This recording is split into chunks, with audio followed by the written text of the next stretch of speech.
Hello, everybody at home. I'm Nicole, the manager at It Again Bookstore in Swanee, Georgia, and I'm joined today by fantasy authors Alexandra Rowland and Jenn Lyons. Alexandra Rowland is the author of A Conspiracy of Truths, Acquirer of Lies, and Finding Faeries, as well as a co-host of the Hugo Award-nominated podcast Be the Serpent, all sternly supervised by their feline quality control manager. They hold a degree in world literature, mythology, and folklore from Truman State University. And Jenn Lyons lives in Atlanta, Georgia, with her husband, 3 cats, and a nearly infinite number of opinions on anything from Sumerian mythology to the correct way to make a martini. That was good timing with the drink. Formerly a video game producer, she now spends her days writing fantasy. A longtime devotee of storytelling, she traces her geek roots back to playing first edition Dungeons and Dragons in grade school and reading her way from A to Z in the school's library. She is the author of The Ruin of Kings, The Name of All Things, and The Memory of Souls. Alex, your book, Finding Faeries, just came out this week. Do you want to sum it up for the audience? Yeah, thank you. So Finding Faeries is kind of an urban fantasy field guide to supernatural creatures in the modern world, with a particular focus on the effects of climate change and urban sprawl and other human factors. So it's written in a very nonfiction kind of voice, as if it is like an urban fantasy encyclopedia, basically. It's pretty cool. Mm-hmm. And Jenn, yes, me too. I just finished it. Thank you. Jenn's book, Memory of Souls, the third in the series, out of 5, is that right? Out of 5, yes. Out of 5. Very important. Yes, Very not important. The end. It will not end this way. Came out almost exactly 2 months ago. Could you sum up where we left off with Name of All Things and tell us a little about the third one? So the first 2 books happen almost simultaneously. Basically, they are about a sort of my deconstruction of the Chosen One myth, and the hero who dreams of being a long lost prince, and that he's going to save everything, and finds out that in fact being a long lost prince is not good, and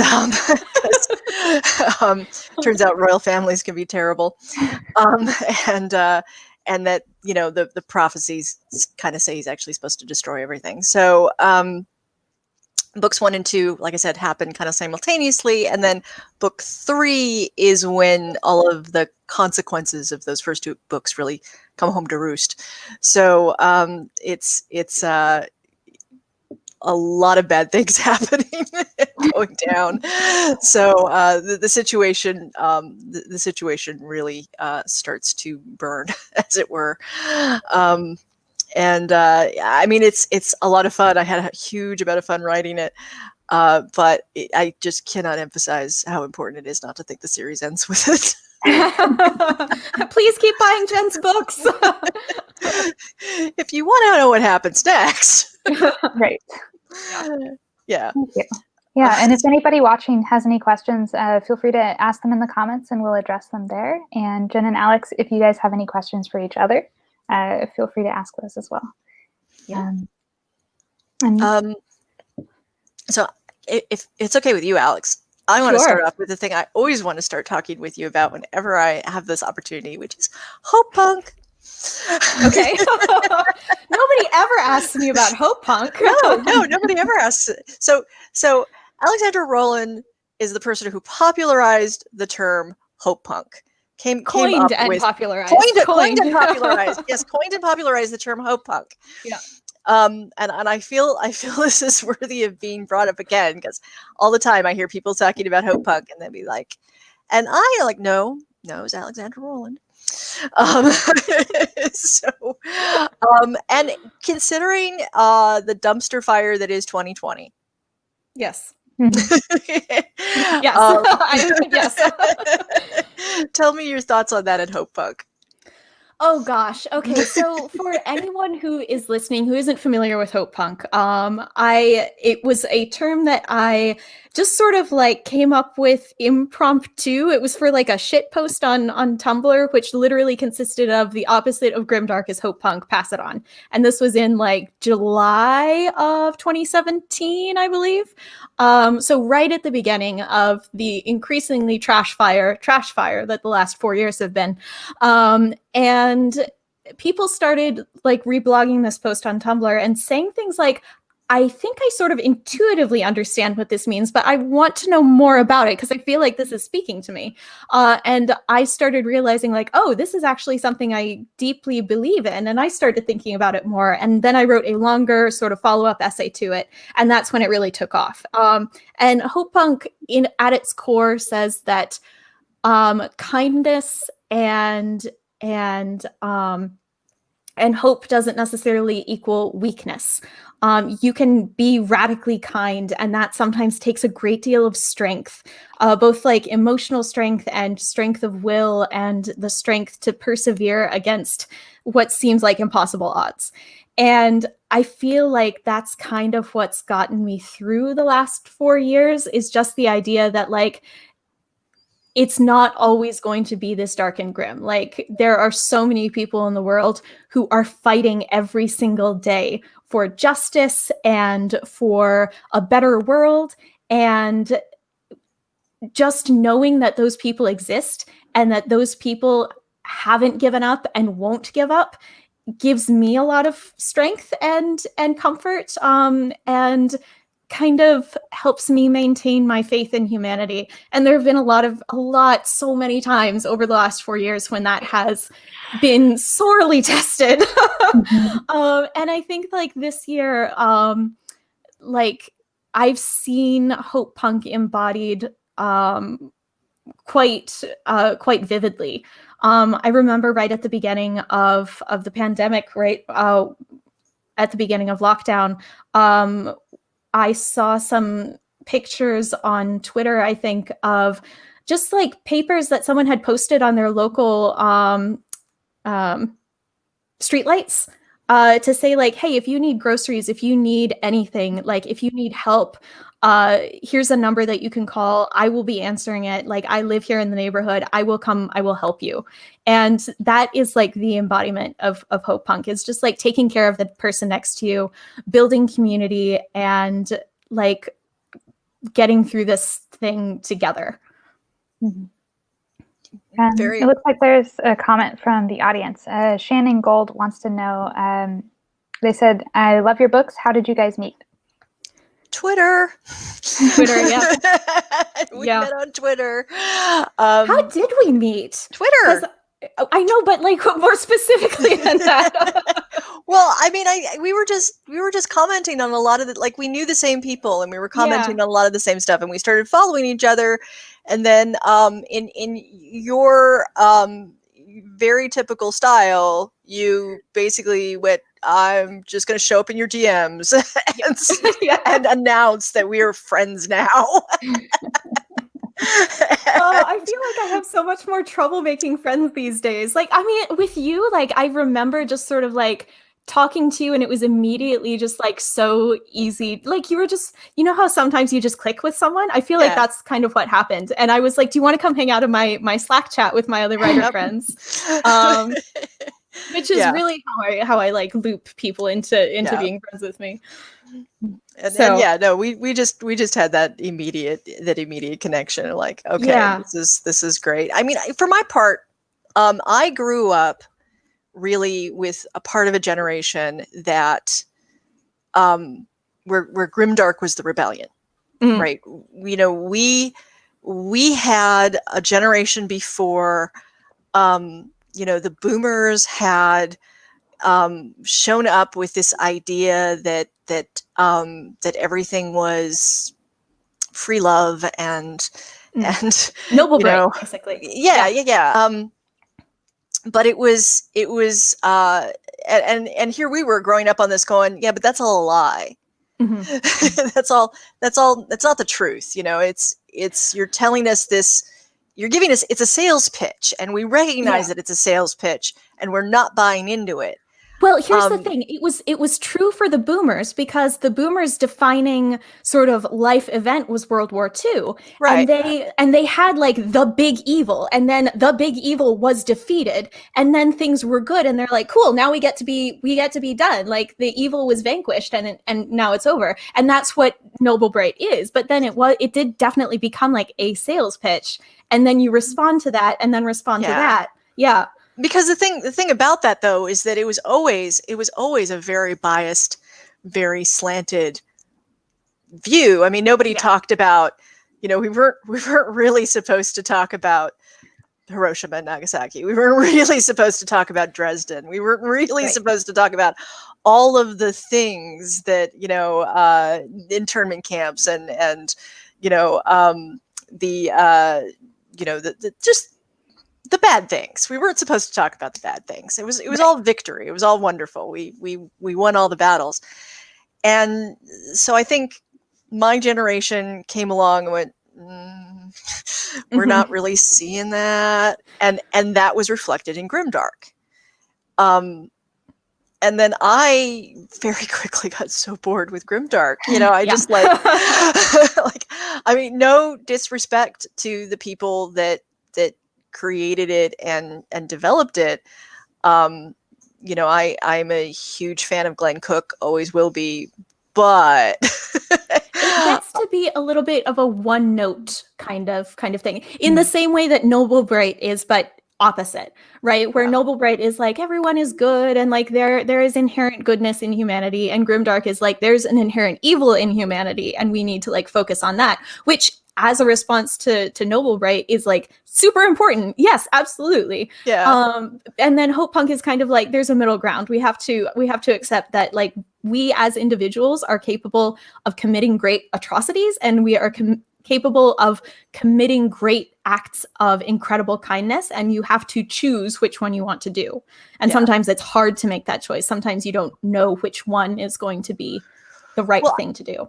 I feel like traditionally, we have always associated certain acts of goodness with naivete and innocence. Yes. And Hope Punk says, no, this is a deliberate choice. This is a deliberate choice by people who have investigated the options, do understand what the repercussions are, and are choosing this anyway as an act of defiance. Right. And also the idea that kindness doesn't have to be like soft and squishy and fluffy, because you can be kind by like punching somebody. Like if you are protecting your friend from like the Nazi who is threatening them and you punch the Nazi, like that's an act of kindness by committing an act of violence. And you have to be able to hold both of those things in your heart at the same time. Otherwise you'll just be like a wimpy pushover. Right. Like you have to be willing to fight. You have to be willing to do the hard and ugly thing sometimes. Yeah. So I think that's really an interesting. I am not bored of Hope Punk yet. I think part of the reason I am not bored of Hope Punk yet is because it's so hard. It is really hard. It is really, really hard. And the article that I would most recommend people go read about that is the One Atom of Justice, One Molecule of Mercy, and the Empire of Unsheathed Knives, which is the original kind of like manifesto that I wrote, which was published on Festive Ninja. And that should be pretty easy to find if you Google it. Yep. It's very, very good. I recommend it. All right. So a lot of that went into my own fantasy work, right? Where I've had people be like, oh, your work is kind of grimdark. I'm like, yeah, but it's not. But it's not. Yeah. Because ultimately, that it really comes down to what you think the true nature of humanity is. Right. And I choose to have a more optimistic look in spite of what the world shows us. Yeah. Which is that there are always going to be people out there who really, really want to take advantage of our lesser natures. Yeah. Sigh. I think for people are always asking me like, oh, is Conspiracy of Truths Hope Punk? And that was written, I finished writing that in September of 2016. So no, it was kind of like proto Hope Punk. It definitely had like some of the philosophical ideas that I have always believed in, but Hope Punk as a concept really didn't gel until after the 2016 presidential election. And so the first book that I've written that is much more like definitively and intentionally Hope Punk is Choir of Lies, which is so much about community and like taking care of the people next to you and making the hard decision to do the right thing, even if it comes at a personal cost to yourself. And tulips. And tulip mania. Yeah. Fantasy Dutch tulip mania. Yeah. Maybe the real antagonist was the capitalism we met along the way. Yeah. For people who've not read the second book, Alexandra does their own particular take on Dutch tulip mania, which if you don't know about that, it is it is very cool. It's what it is it's proof that that Bitcoin has been around forever. Did I ever tell you the anecdote, Jen, about the fact that I wrote the first draft of Choir of Lies between November of 2017 to February of 2018? And that was exactly the same time that the Bitcoin bubble was happening, was November to February. And the peak of the Dutch tulip mania happened between November of 1637 and February of 1638. So that's my piece of trivia for choir. I mean, basically, the Dutch tulip mania was a bubble, right? Everybody, one of the first economic bubbles that we have in pseudo modern times. You know, and it was that same sort of idea that suddenly everybody had to have these tulips, and so trade in tulip bulbs. Yeah, reached the supply and demand went crazy, ludicrous levels. People were doing and investing and taking out loans, and I mean just like the worst excesses of Bitcoin or the real estate bubble or anything like that, but tulips, just to emphasize the absurdity of bubbles in general. Yeah. And the thing was, the tulips that were most sought after were diseased ones, because they had the breaking virus, which causes the petals to have those beautiful like flames or stripes on them. Right, yeah. And so like they were investing in something that was literally dying, that within a couple more years or generations would just like vanish. And at the height of the bubble, like one of the most expensive bulbs for one of the most beautifully broken flowers, you could buy like 3 houses for the cost of it, or like fund like 100 soldiers for like 2 months. It was insane. It was crazy. Yeah. Well, I mean, this is one of the things I haven't explored as much as you have, but definitely I do at some point want to explore a little bit more in fantasy how arbitrary value is often. Yes. in just in general, you know, like you think about I love to use diamonds as an example, because diamonds are not scarce. No. Diamonds are not a scarce resource. We have lots of diamonds. I think currently in stockpile there is a cup of diamonds for every man, woman, and child in the United States. Wow. Yeah, and like diamonds are literally just, I used to work at a jewelry store, so I know a lot about diamonds as well. Diamonds are literally just a story that was made up by the De Beers Corporation. Right. Yeah, exactly. 50 years ago, you know how nowadays there's like that thing about how your wedding ring should be like worth 3 months rent? Like 50 years ago, it was 2 months rent. And before that, it was like 1 month's rent. And it just keeps going up because they just want to keep like getting more and more money out of you. You don't have to buy a diamond ring. That was a tradition that is literally not modern. As old as your grandma. Yeah. Yeah. I mean, in Victorian times, diamonds were not considered a good engagement stone. They were boring. They're not that pretty. They're not that pretty. They're just a clear white rock. You know, and like not that long ago, I want to say within the last 20 years, we have developed the technology. I know we're tangenting off in weird ways, but this is how Alex and I do. So within the last like 20 years, we have developed the technology to very, very cheaply make diamonds. To make gem quality diamonds. The last I knew, and this was years ago, so it's probably even less now, it was something like $5 a carat. Yeah, something like that. Created gemstones are insanely cheap. So cheap to make. to the point where like the people who developed the process had to go into hiding because they were legitimately scared that assassins were going to come for them.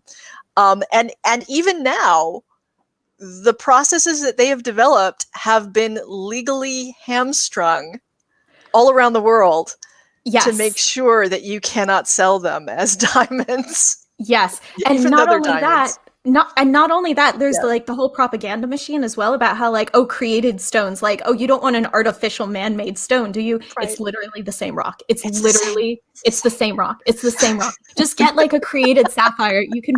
Okay, Jen, have you ever seen on Tumblr the post about the poor millennials engagement ring? Is created sapphire, set in sterling silver, because that was me as well. Like I wrote this essay and it went viral. And because like you can buy a created white sapphire for like $80. Nothing. And it can be as big. It can be as big as you want. You can set it in sterling silver. It can be like the price of a very nice dinner for two people. Yeah. Yeah. No, absolutely. And then you can save your thousands of dollars and use it on something important that actually I used to say the same thing about spinel. Yeah. Right. Because you have spinel, it's a reasonably hard stone, so it has good survivability. It has a great range of colors. It's dirt cheap and has no value but honestly, like if you look at the history of gems, we are totally going off, but that's fine. You look at the history of gems in the world. It is virtually impossible to examine any considered valuable gemstone and not have it absolutely soaked in blood. In terms of nations invading each other, I mean, like entire wars, big wars have been waged because the ruler of one kingdom said, I like the huge gemstone that the ruler of X kingdom has, and I want it for my crown jewels, and I'm going to invade to get it. And colonialism, the whole thing, like the history of, just generally speaking, people who have tried to come from the East into Europe selling gemstones, selling large gemstones, have not lived very long because traditionally the European response has been, well, I could pay you or I could kill you. I could just kill you and take it. Right. Yeah. And that's it's that way for like all of them. Just all of them. Sapphires, rubies, jade, all of those stones. And start, what about these do humans like? Is there something about we are like attracted to? Do we just watch sparkly rock and go, ooh, I like that? Yes. That. So I would far rather have a lab created stone where I can go, yeah, that's I know that's not, because gems have no, the problem is that naturally created gems have no provenance. Right. You cannot really know. In fact, like there's very sophisticated mechanisms in play right now to launder effectively blood diamonds out of Africa. Where they're going through some interesting hoops to wind up certified clean. Yeah, I don't recommend it. Should we go back to talking about books? We probably should. Yeah, we probably should. You can tie it in. You can tie it in. Like in your fairy book, it talks about colonialism and like how would like the fairies react to a made diamond versus a real like a stone diamond? Like that's an interesting question. If I wrote it, it would be the same. It would just be like the same because it's, unless there was something like if I was writing it like a fantasy book or something like that. It would actually depend on what story I was trying to tell, because like if the blood diamonds are carrying with them like the imprint of like all of the negativity and like all of the greed and pain and suffering that they have collected as they've passed from hand to hand, then that's one thing. Or if it's based on like the chemical makeup of the stones, then it would be the same. So it would like depend on what I was doing with the magic system, basically. Right. Yeah. No, exactly. And I mean, if you read through my fantasy books, you probably already know I have an obsession with gems. What, so, you really? Yeah, they're pretty prevalent as a part of the world building. Yeah. And I mean, like, you have souls that make gems and this whole sort of thing. In those cases, it's really it's not the composition of the gem that's the value. It's the history. It's the emotional background of it. It's the spiritual connection that can exist. If somebody has a Sali stone, the Sali stones are like star tears, very old, very valuable, but not necessarily because of what they're created from. Just more because of the history of them. Yeah. And because they're magic amplifiers. Right. Well, that's more inherent value, because then it's like producing something or doing something. So that it's more an effect. It has something that can be used rather than a secretive object. Right. But yeah, like thinking about the value about economics in books, it's something that I'm super, super kind of obsessed with. And like I did in Conspiracy, I did Inquire, and I will probably do it in all of my future books. Like thinking about value, what makes a thing worth anything is fascinating. I don't know where I was going with that. Do we have any other questions? Sure. Yeah, like you guys mentioned, like colonialism, and I think both of your books engage with representation and diversity. Like in Finding Faeries, it addresses the effects of like the genocide of Native American peoples, or the transatlantic slave trade, or racism in scholarship. Could you talk about maybe your role as like white authors in handling these issues? Like, how do you go about it? That's a very good question. Yeah, seriously. I mean, carefully, I think, is the and with a lot of concern, because we want to make sure that we're doing right by the topics and issues being addressed. But at the same time, we are never going to escape being white authors who will always, have our background biases to deal with. Yep. So, And these are such important issues that can't be ignored. Like, even as white authors, like, we don't have the option to not engage with them without supporting with our silence the establishment is a racist and exploitative system. So we have to engage and be on the side of the people who are right and who are looking for justice and who deserve that anyone else. And so it, like Jenn said, it's a very delicate topic. It's something that requires a great deal of care, both in the sense of being careful and also in the sense of empathy. Were you saying something, Jenn? Oh, I was just going to say that I think it's something, because we talk about this a fair bit. Yeah. That it's very important that we don't try to speak for different groups that we are not a part of and cannot represent. But at the same time, it's also very important that we don't ignore. Yes. Like Alex said, that these are this is part of our heritage and legacy that we my ancestral tree is not cool. Neither's mine. In terms of what some of my ancestors have done and participated in, not cool. So I feel obligated. I feel that I owe it to myself to not try to stick my fingers in my ear and pretend that there's no issues. And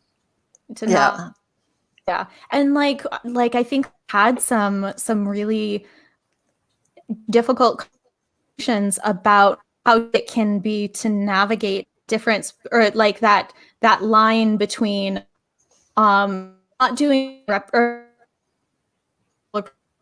doing Kind cultural of cutting out. representation. Yeah. Oh, sorry. Is it me? Yeah, I think your connection's a little. It might be the storm. Yeah, we're having a storm over here, so that may be affecting things too. Okay. Yeah, all I see is that you guys keep, like, your video keeps cutting out a couple times. Is it working? Does it seem to have stabilized a little bit? It's better now, I think. Okay, cool. I was just saying it's a topic, it's an issue that we've talked about, the difficulty between navigating the difference, navigating the line between cultural appropriation versus cultural representation. And that can be a very thin something that you have to pay a deal of attention to. And again, it's not something just because it would be easier not to address those things. Yeah. Yeah. So and it's hard, it's messy. Yeah. And I think, it's always the fear, right, that you're going to screw it up and you're going to make mistakes. And I think we've all had to get very comfortable with the idea that that will probably happen.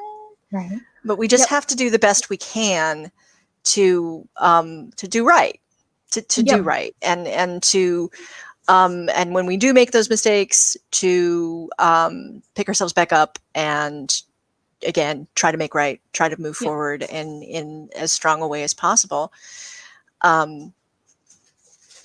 Because, that's the world we want to see is a world where these issues are not ignored. Mm-hmm. Yes. Yeah. Mm-hmm. Good question. Yeah. Good question. I thought your afterword in Finding Faeries, I think, addressed it very directly, and I thought it did a nice job. Thank you. It actually, it started out as like there was a foreword and then an afterword where it was like split into two, and the acknowledgements was supposed to be just sort of pure acknowledgements, but then it sort of made more sense afterwards to, like, when we were in the process of editing, we decided to just combine them into one to like let the book stand on its own, rather than like have me at the beginning like telling people what to think of it. Which I think was the right choice. I think I would always prefer to have my work stand on its own before I try to explain it to people. Yeah, true.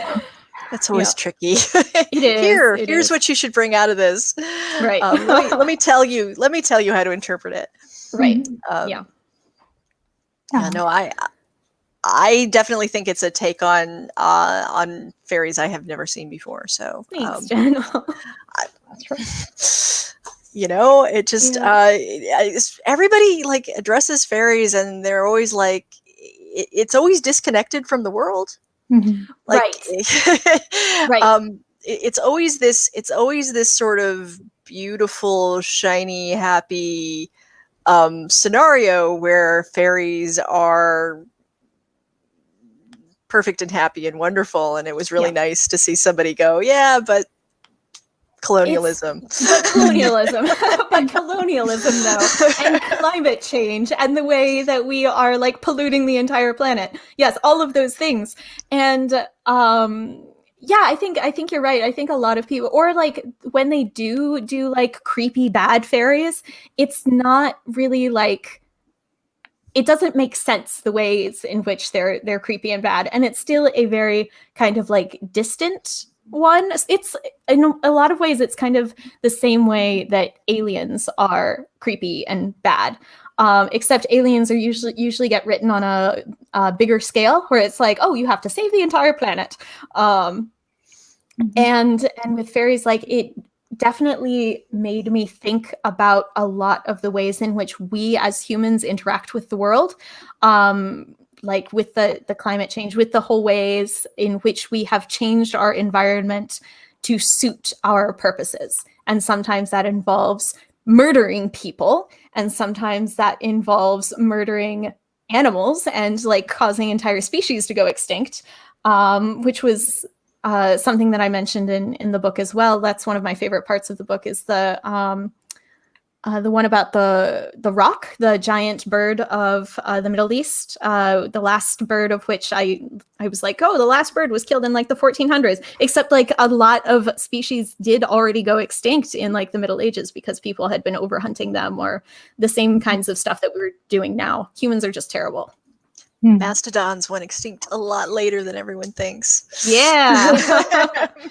When did aurochs go extinct? Because that was like pretty. I think that was like the Aurochs haven't gone 1700s. extinct. Aurochs haven't gone extinct.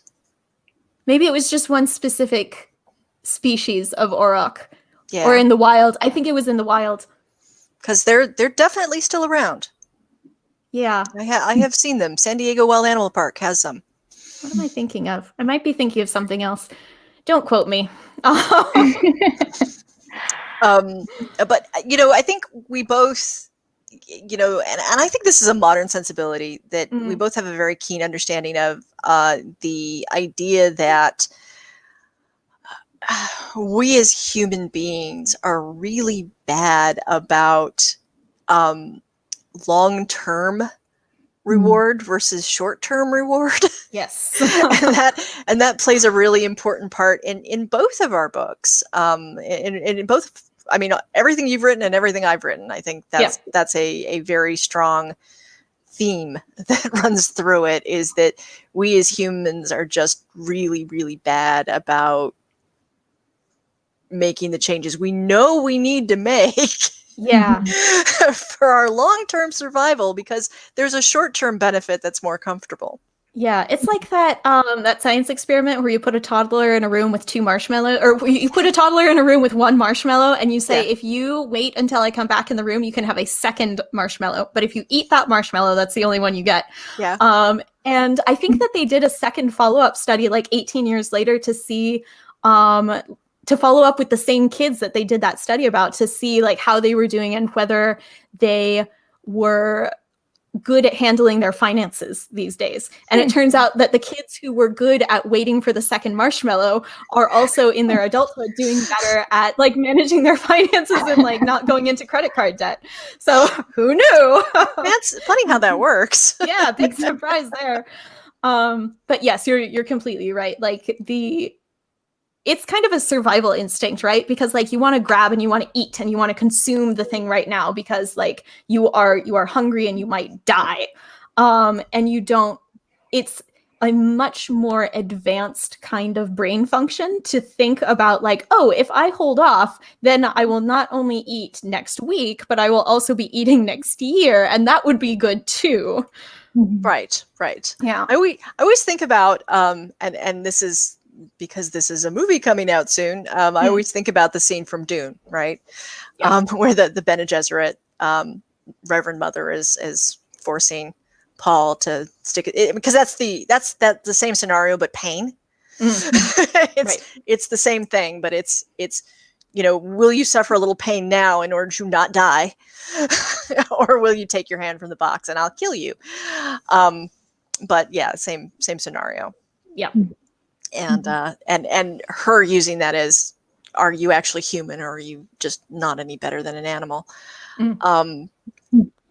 It's interesting because these are questions that used to be kind of hypotheticals, right? For us as human beings, they used to be things we could debate about in parlors and have for those days.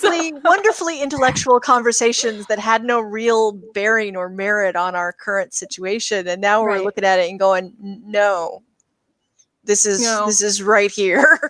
Yeah. This is a thing that in our lifetimes we're going to see the consequences of. Yeah. So, like for example, the ethics of terraforming Mars, like. They have just discovered liquid water on Mars on the North Pole or something beneath the frozen ice. And that's cool. And that means that there could be life on Mars, like probably microscopic life. Like it's not exciting life, not aliens. Yeah. But then you have to start thinking like, okay, well, does microbial life have a right to exist?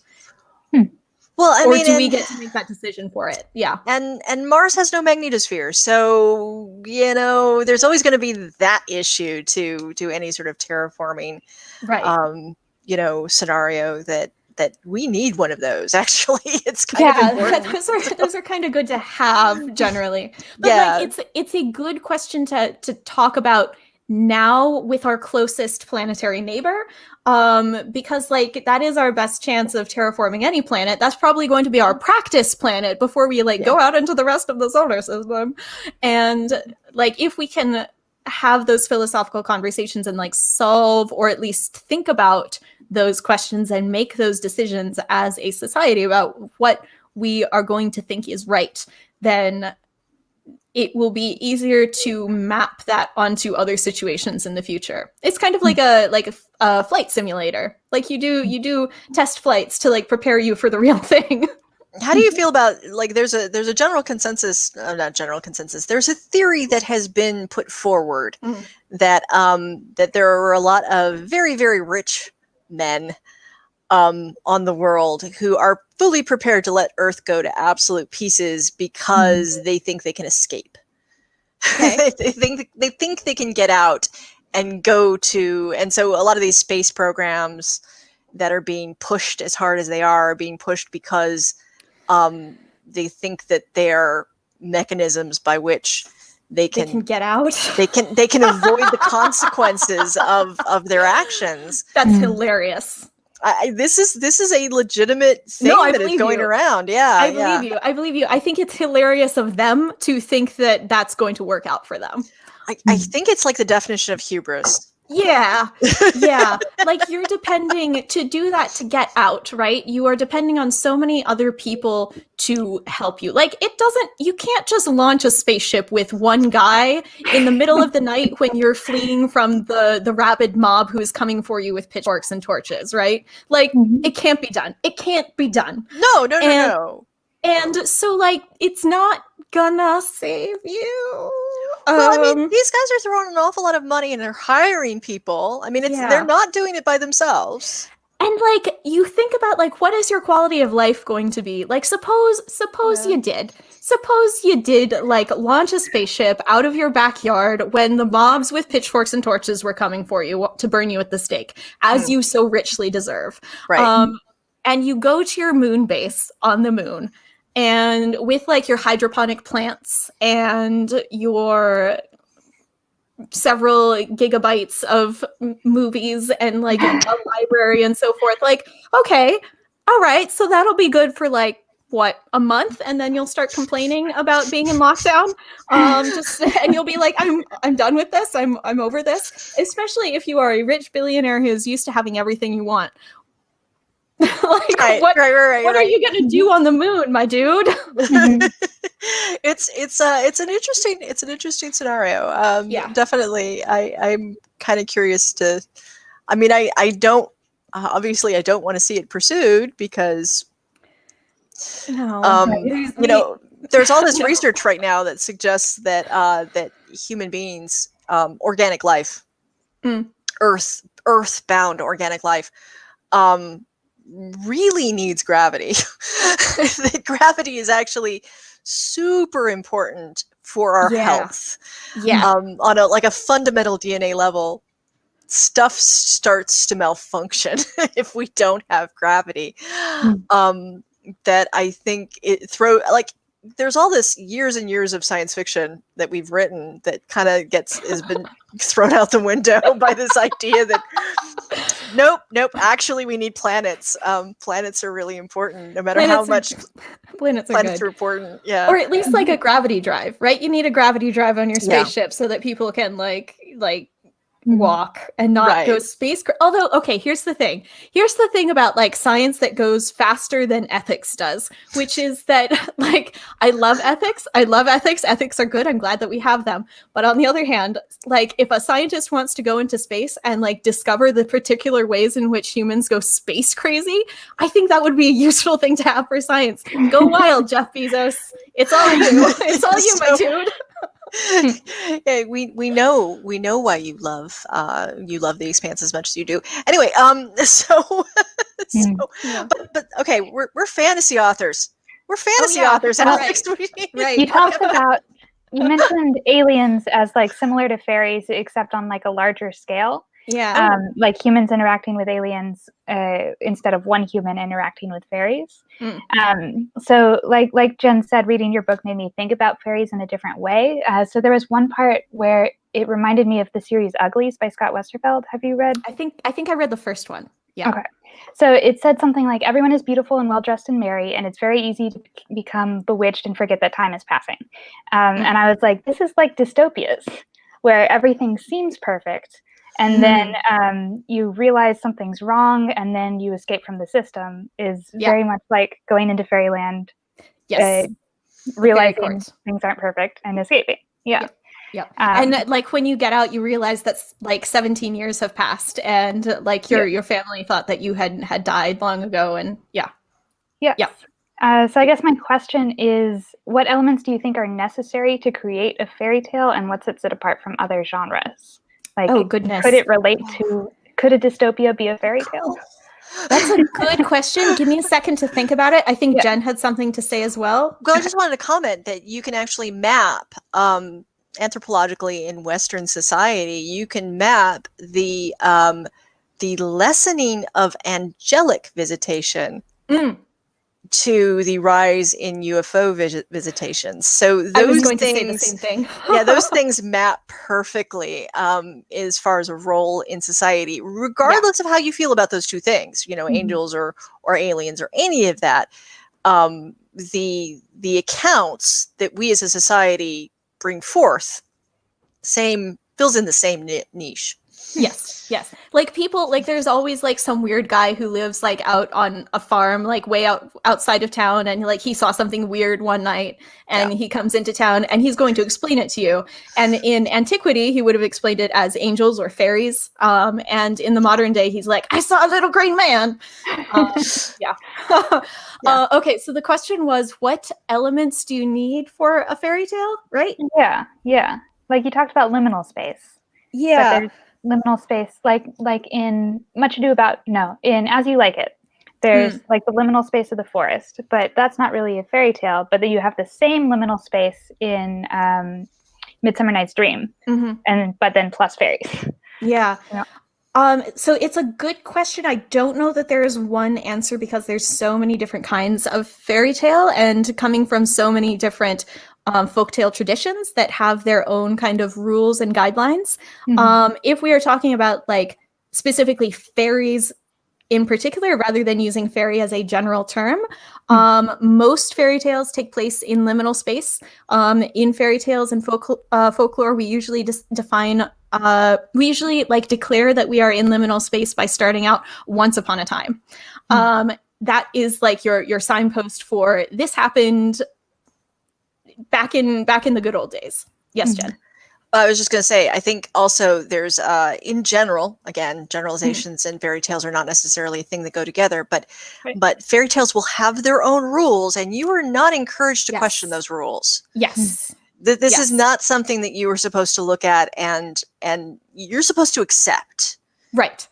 Like if you say, like if you go into the woods and there's a witch who lives in a house made of candy, like you're just supposed to go, okay, house made of candy. Great, cool, good. That's the rule, is that a house made of candy is a thing that can exist. Flies around in a mortar and pestle? Yeah, sure, of course. Sure, why not? Yeah. If a fairy asks you for your name and you give it, then they have power over you, because like true names have power. Sure, yes, great. If a vampire comes to your house, they can't get in unless you invite them in. Great, that's a rule that like you just accept these things and you don't ask why they exist or like what the magical function is. Like we can talk about why they exist from like a cultural standpoint, but looking at it as a fantasy author from like a world building perspective, like how does this magic system work? It's very much like the numinous kind of magic. Yeah. I was about to say, like the stories that we have told, or that writers have told that come off as being the most fairy tale like, tend to be the ones where they don't explain.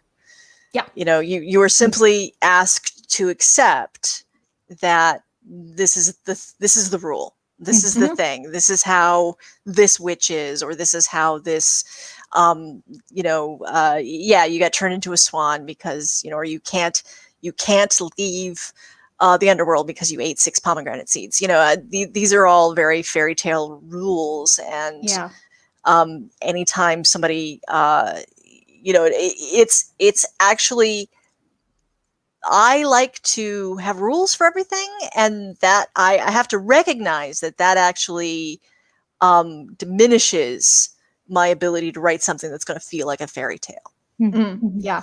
The other cool thing about fairy tales is that so much of the time, like, they are invented to explain something that's happening in the real world that we don't have an explanation for. For example, if you have a young woman who is sort of like wasting away and every day she just gets paler and paler and more weak, babe, that's anemia. Eat some red meat. Consumption, or right. Or gosh, what else? I think I wrote about this in the book about changelings and how, like, you read a medieval account of, like, oh, this person, like, oh, she actually did have a changeling. Like, her kid one day just started, like, acting very strange and, like, making strange movements and wouldn't meet people's eyes, and like, was obsessed with certain topics and spoke with language that was far too adult for their age. Like, okay, that's just the medieval explanation for autism, right? And you look, like, you hold those two things side by side, like a modern description of, like, some of the symptoms of autism versus, like, what they believed a changeling child looked like back in the day. And because you have changeling children that run a whole spectrum from, like, very, very weird and quote unquote inhuman, although I don't like to use that word when we're talking about kids. And then you have the kids who are changeling, but they're just a little bit off. They're just a little bit touched by fairy. Maybe they're kind of dreamy and they, like, look into the distance a lot, and they're just not quite quote unquote right. And so, like, you have this one thing, because when people encounter something that they don't understand or they don't know about, they get afraid and they get confused, and as humans, we like to put things in boxes and we like to know what to do with the things that we encounter. And so it helps to have any kind of explanation, because then you know what to do with that. And you feel a little bit less alone, because it means that other people have probably also dealt with this problem before. And so fairy tales are a way of, like, conveying those lessons. And here are some of the things that you may encounter in your life. And, like, here's how you deal with them. And it helps to normalize a thing before you actually encounter it. So you have a better ability to react to it in the moment. Yeah. Yeah. I wanted to ask, so I know Jenn does calligraphy and, like, has her own calligraphy pens for each of the books. So I was wondering about with the Iron Gall ink recipe in Finding Faeries, have you actually tried it out and does it work? It does work. It is a actual recipe for ink. I haven't made it myself, but I had a friend in college who did. I used to be in the Society for Creative Anachronism, and so I have knowledge of a vast and varied amount of weird and random things. Nice. Have you used Iron Gall ink, Jenn? I have used Iron Gall ink. I've also used, we have, as a species, we have used an amazing quantity of things to make ink out of. I think one of my favorites is made from ash and reindeer horn. Ooh. As a binding agent, and a bunch of other things too. It's a very, very old Chinese solid ink stick recipe, and you have to grind it out with water, and fantastic ink. So yeah, we do all sorts of things and turn it into ink. The cool thing about the Iron Gall ink is that it comes out kind of orange and it oxidizes to black over time. Like, it has to be exposed to oxygen to turn fully black. But yeah, it's this sort of, like, rich, warm, sort of reddish brown when you first write something out. It's pretty neat. Very cool. Yeah, it always tickled me, because there's this whole thing that amongst SCA type groups about how rare black clothing would have been in the Middle Ages, and then a bunch of people who knew better went, "What are you talking about?" It's actually really easy to get black, because, again, just take an iron gall and then let it oxidize, and you're gonna have black. Really, oak galls or walnut. I think walnut also gets you, like, a nice fine black. Although I think that walnut tends to be a little bit more brownish black. But now we're getting into like medieval dyes, and we told you this was going to be like a random assortment of stuff, didn't we? I appreciate that. We're both total materials geeks, so we'll just be like, oh, and then if you take crushed lapis lazuli and and you mix it with any kind of binder, then you'll have ultramarine paint. And that's why ultramarine is so expensive, as well as why it is such an incredible color of blue. Yes. Oh, Jenn, do you remember the other day when you were telling me about that, just on the subject of like materials and stuff, you were telling me about that beautiful Japanese silk painting that you had, and it was exactly 16 inches wide, and you were like, Alex, do you know why this is exactly 16 inches wide? And I could tell that you were about to you were excited to rant to me about why the painting was 16 inches wide. And I was like, I suspected you knew. I do know this. And it's because traditional Japanese textiles are 16 inches wide because the traditional Japanese loom produces fabrics that are 16 inches wide. It's kind of like a lap loom. And that was the optimal width of fabric, so that you had to do the minimal amount of cutting to make a kimono. Because and this is theoretical, so do not take this as fact, but there is a popular theory running around in terms of fashion versus society and social evolution, that societies that were more hunter-gatherer tended to develop clothing that was more form-fitting because they were originating with leather, which had irregular shapes, and thus you had to find a way to make those work, and you ended up coming up with a garment that was more form-fitting as a result.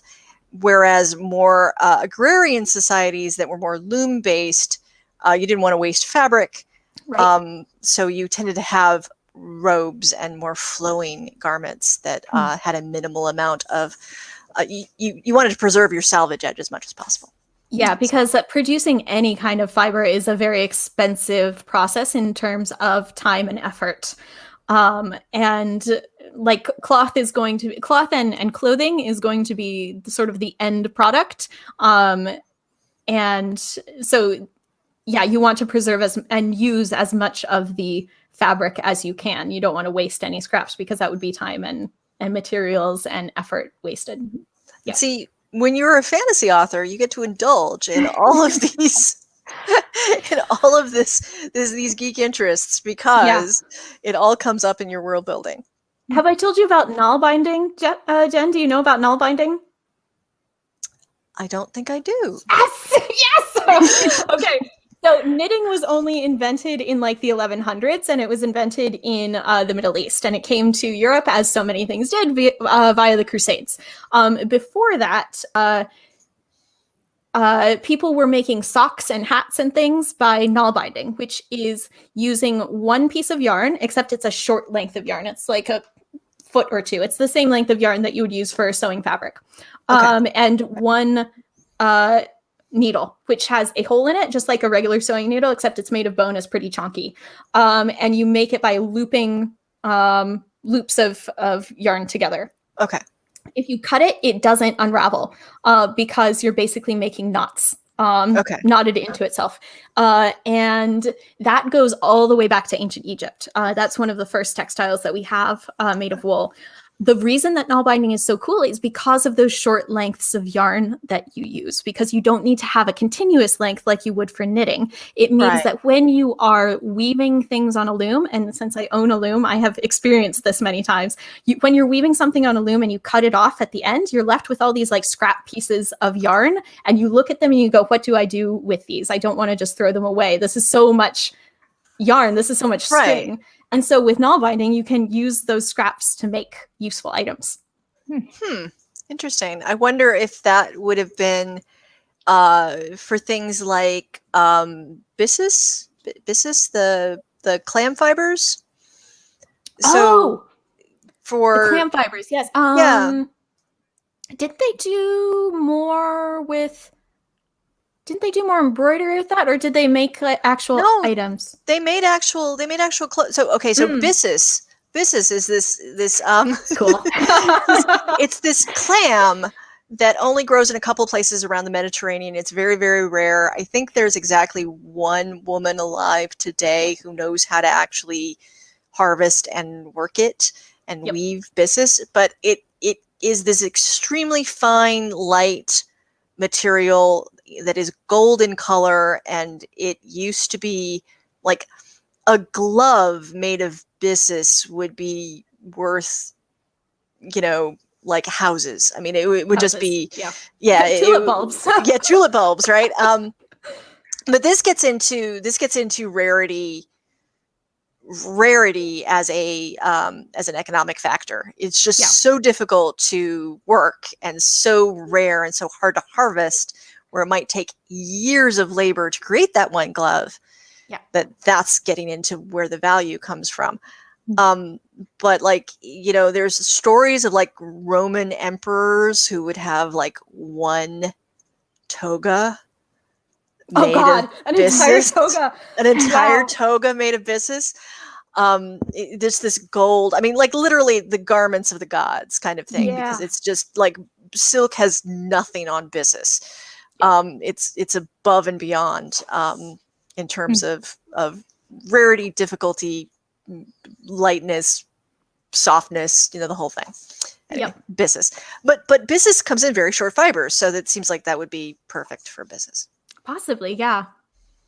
I'm gonna have to look that up. Any other questions? Definitely learning a lot. We should probably end on maybe one question about like, what would you guys recommend for people who like your books to read next?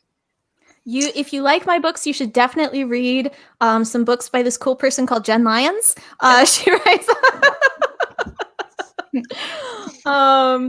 No, but I see. I'm just gonna actually run with this, and I started out as teasing, but I do actually mean it. Like, Jenn writes such good books, and I love them a lot. And like, you're doing some like cool stuff with narrative acrobatics that I appreciate. And like, your world building is amazing, and I love how queer your work is. That is so good, and everybody should read your books because they're good, dude. I actually do feel exactly the same about Alexandra's work. In particular, and this is a thing, this is probably why we're friends, because one of many reasons. As you can see, we share a lot of interests, but we didn't even get to touch on this, but I think that the work that they're doing, deconstructing toxic masculinity, is exceptional and is really, really good. So I would definitely recommend you pick their work up. Making me blush in public, Jenn. Well, we have copies of both of their books in our store, so you can order them using either the links in the comments or check out our store for copies.